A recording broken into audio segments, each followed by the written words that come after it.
Pois de comer, de beber de todas as disciplinas do mundo, sabe o noso colaborador, o noso sabio de Pantilla. El non é profesor de multimedia, pero se cada despois chegades a un apaño con el. Pido un forte aplauso para recibir a Jorge Mira. ¿Qué tal, Jorge? Aquí estamos de novo. A ver, para que era ese que lle pedías a Pois Álvaro? isto vámoslo a empregar para falar duns estudios que se levaron a cabo en Perú, tratando de escudriñar por que os homes prefieren mulleres dun certo tipo ou de outro. Xa.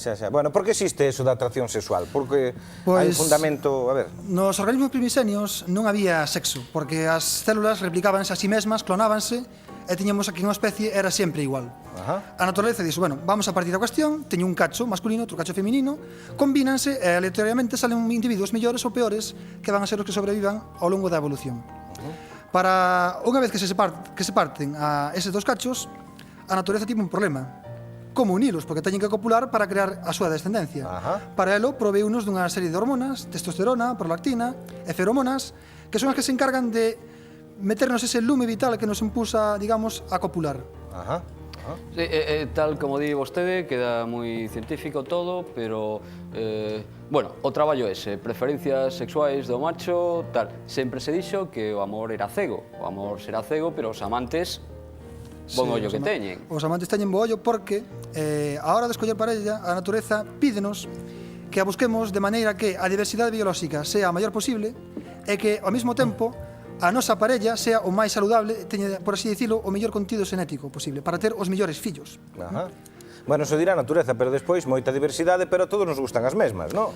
Todos nos gustan as mesmas, pero digamos que buscamos a variedade para que a cada raza non se estanque. Por exemplo, en moscas, fixos un experimento fai pouco, demostrando que as moscas preferían aqueles especímenes de moscos que teñan algunhas diferencias con respecto á comunidade. Chámase complexo do fenotipo raro.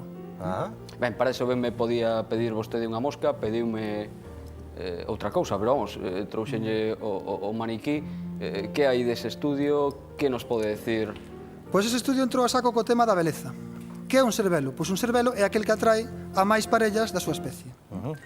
Até de agora creíase que nos machos humanos as preferencias de mulleres tiñan unha certa xeometría, é dicir, no mundo civilizado, as mulleres saludables teñen máis nivel de estróxenos que de testosterona. Eso conleva a que a grasa se acumule máis nas cachas e nas cadeiras e non na cintura. Xa. Eso fai unha figura de avispa ou de Coca-Cola. Bueno, Coca-Cola non podo decir. Creíase que era universal. O sea, que a botella de Coca-Cola vai por aí o conto tamén. Vai por aí o conto, si ten moita erótica. Pois estes señores da Universidade de Berkeley, que publicaron un estudio na revista Nature, fóronse a Perú e dixeron... Nature é nature, ben dito, Nature non? bendito. Xa dito como propiedade, Sí. Pois fóronse a Perú. Por que se foron a Perú? Pois decían que era unha tribu aislada do mundo, que non asocia publicidade a chía cachonda co coche, e que este, digamos, remotamente aislado de toda a influencia televisiva. E preguntáronlles aos indígenas que tipo de muller preferían. Poñenlle varios modelos, mulleres cun cociente entre cintura e cadera moi parecido, é dicir, mulleres en tubo, e mulleres con cinturriña de avispa. Resulta que os homes da selva preferían mulleres en tubo, non como Sin forma, sin forma, non como nos gustan a nós, os occidentais. Mais aínda, preferían as gordiñas. Fíxese vostede, co cal demostrouse que o patrón de beleza do mundo occidental non é universal. Tamén se dixo sempre aquilo de canto máis masa, non? Eu non sei se... Canto máis masa, eso tamén afecta, porque no fondo o macho humano prefiere que a súa descendencia este ben alimentada. Co cal, a femia, que teña unhas glándulas mamarias poderosas, poderá alimentar mellor a prosenie, non? Logo o macho intuye que esa muller vai a ser mellor para ter os seus fillos. Ben, é certo entón ou non eso de que máis vale que sobre que falte?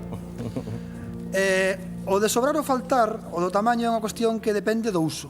Ao longo nos primates, o tamaño dos collóns, por así dicilo, depende do uso que se lle fai. Non por así dicilo. Sí.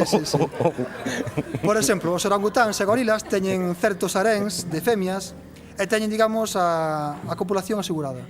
Copulan unha vez cada ano, unha cousa así. Home, así o asegura calquera, Claro. vamos.